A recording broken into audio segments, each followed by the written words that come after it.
There we go. Hello, I'm Connor Funk, and this is a presentation of my senior research. So this is titled Breaking the Third Wall, a Rigid Motion in Another Dimension. Cleverly named because we're going to be working with isometries. Now, most people hear the word isometry and say, well, what is that? Well, it's more familiar to you than you may realize. It's actually standard content back in high school geometry. Isometries was stuff that you're familiar with, like rotations, translations, reflections. So, breaking the third wall, I looked at isometries in 3 dimensions as well. So, to start off, I wanted to define what an isometry is. In order to do so, we had to look at the overarching content that isometries fall under, which is transformations. So, transformation, you can define it as a function going from any n-dimensional space to that same space that is both one-to-one and onto, which is a fancy way of saying injective and surjective, which is an even fancier way of saying that for every element in the range, there's an element in the domain that maps that point onto the element in the range. And if there are 2 points that were mapped that are at the same point, then the point that was mapped to that point must be the same. And then, to define an isometry,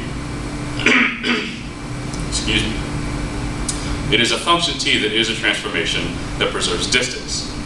That is the thing that separates isometries from other transformations like dilations or tessellations. So it's defined t going from that n-dimensional space, such that for every pair of points, a and b in that n-dimensional space, the transformation of those 2 points, the segment that connects them, is the same distance as the segment that connects the original 2 points. And an important thing to make note of is the identity isometry, which is just a fancy way of saying that if you transform a point using this function, it's still the same point. It does not move. So keeping that in mind, here's just a recapitulation of our isometry definition for 2D space. It's exactly the same. It just goes from R2 to R2, which is a 2D plane. And there are 4 unique families of isometries in 2D space. I said 3 already: rotations, translations, reflections. And then one that most people aren't too familiar with is glide reflections. So we're just going to define each one, talk about its qualities. So reflection, pretty common. Let L be a line, A be a point not on the line, and you reflect it about L line such that the segment connecting the original point to the reflected point, is equidistant from the line itself. So the point on the line that is connecting the transform point and the original point is the mid-segment of that segment. And you can see that from this following illustration. You can see from over here, segments H and I are the same, and G, the segment that connects the 2 points, is twice. So you know that it's the mid-segment. Then a rotation now.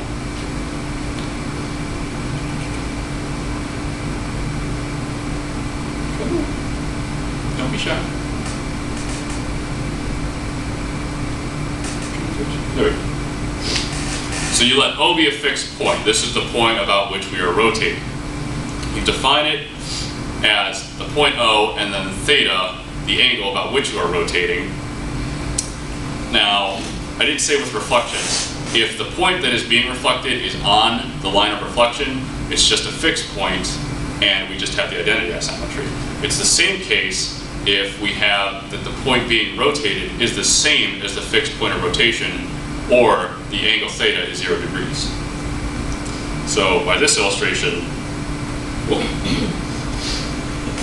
we could say A, the original point being rotated about point O, our fixed point, and then theta, the degrees between the 2 points.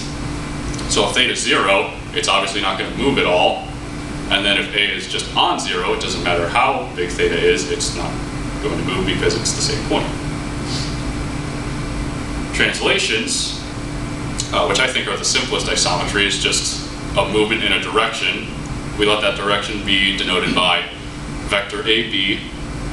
And so T of AB maps a point to another point that the distance between those 2 points is the magnitude of vector AB. And then, just like with the other two, the identity isometry in this case would be is if the magnitude of vector AB is 0. So for this illustration, here's our vector AB.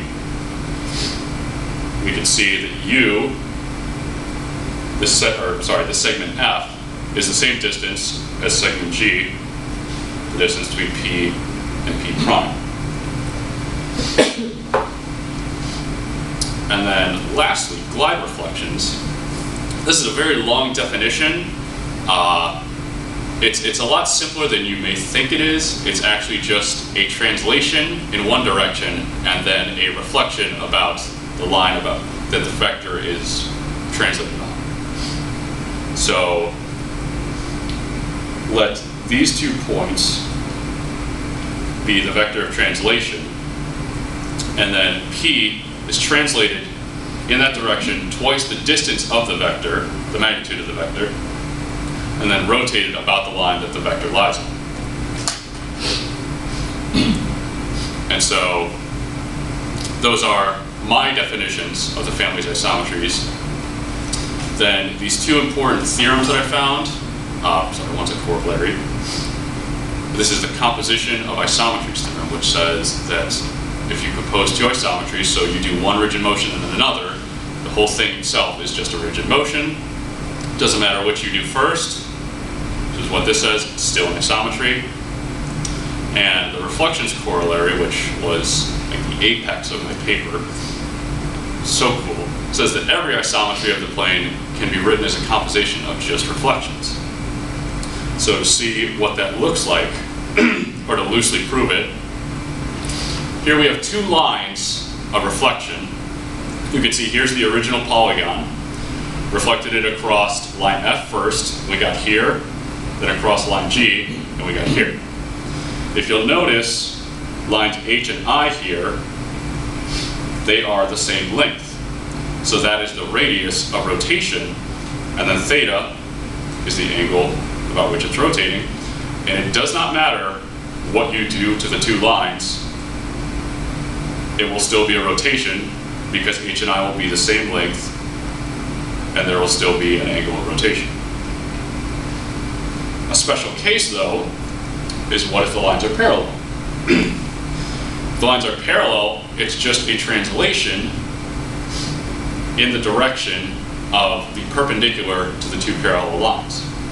And in fact, the distance between the 2 points, the original and the transformed point, so here's the original, here's the transformed, is twice the length of the distance between the 2 parallel lines. As you can see, line J is the segment connecting the transformed point and the original point, and line K is the segment connecting the 2 parallel lines.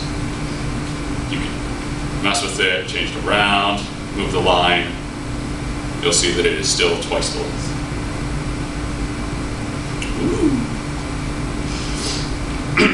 And then the glide reflection, that's just a composition of 3 reflections, which makes sense because if it is just a translation and then a reflection, if a translation is a composition of 2 reflections and then you do another reflection, it would make sense that it's a composition of 3 reflections. So you'll see that this is the distance. We translated this original figure to here using these 2 reflections and then reflected it about this line. And we know that what we said about translations is true because these 2 line segments are the same length. So now going back, these are the preservation properties of isometries in 2D space. Take a look at all of them, I won't read them all. I proved them all. Those were fun. And in fact, a lot of the proofs were actually consequence of prior proofs. So the fact that T preserves lines and segments is actually just a consequent of T-preserved collinearity and the definition of isometry itself. And then T-preserved triangles was a consequent of preserving angles. And T-preserving areas was actually the trickiest one, but it was deceptively difficult because any polygon, any inside polygon in 2D space can be written as a composition of n-2 triangles. And since we know T preserves triangles, we know that T preserves any inside polygon. Now finally working in 3D space, once again, a recapitulation of our isometry definition, just to say that we are working in 3D space now. There's actually 6 unique families of isometries in 3D space, the original 4 from 2D space, and what's called a screw translation and a rotary reflection. The thing to note, I'm not going to redefine the first 4 again in 3D space, but reflections happen about lines in 2D space. In 3D space, they happen about planes. Rotations happen about points in 2D space, but lines in 3D space, and translations still happen about vectors in any space. So glide reflections then, since it's a composition of a translation and then a reflection, since we say translations just move in a vector, you could say that as a composition of 3 reflections, you reflected about 2 planes, and then a plane that's perpendicular to those 2 planes. And the first 2 planes have to be parallel, because it's the same case in 2D. Now, screw translation, I think I'd rather just show the illustration first. So here's our original point. You are rotating that point about a line called the screw axis, this at theta degrees, and then translating it in the direction of the line about which you rotate it. So you'll notice once again there's a special case where P lies on the same line as L, and the magnitude of vector OQ is 0.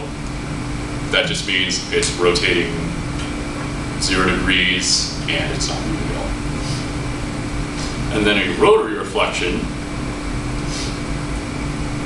is where we rotate something about a plane and then, reflect something about a plane and then rotate it about a line that is perpendicular through that plane. It's very common in a lot of chemical compounds.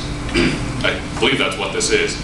So you can see it's reflecting about that plane and then twisting theta degrees. And once again, our special case for the identity isometry is where P lies on the intersection of the plane and the line. So you're reflecting something about a plane. If it's on that plane, it's not going to go anywhere. And then rotating it about a line. If it's on the line, it's not going to rotate. So now, talk about the preservation properties in 3D space. Well, since any Euclidean plane is preserved in 2D space, we know that the 9 preservation properties of 2D space hold in 3D as well. But then we also have to say that T preserves volume. T preserves betweenness of planes. So if 3 planes share the same line in 3D space, we know that the plane that lies between the other 2 will stay between the other 2 if it's transformed. And my conclusion between both spaces is that all families of isometries in 2D space are subset of families in 3D space. And I actually looked further to find that the families of any n-dimensional space are in fact a subset of the families of n+1 dimensional space. I said before, the axes by which isometries occur are not the same across 2D and 3D space. So like I said, reflections occur about lines in R2, but planes in R3. Rotations about points in R2, but lines in R3. And translations are just in the direction of vectors in any space. And then, since we said the 9 preservation properties of 2D space are preserved in 3D, we also can conclude that the preservation properties of any n-dimensional space are actually a subset of the preservation properties of n+1 dimensional spaces. Questions? Jack? I think I have 2. So, like, if I were to change a coordinate system and say, like, instead of doing Cartesian coordinates, I did spherical coordinates and I wanted to do a reflection, Would all the same properties hold with that? Yes. Okay. And what about? In fact, GeoGebra, you can put on a Cartesian plane, and you'll see that using a point system, everything still holds. Well, it'll work with a polar one too? Or? I'm not sure, because I haven't tried, but I would assume so, since you can write any polar coordinates as like a Cartesian plane coordinate. Yeah. Another question?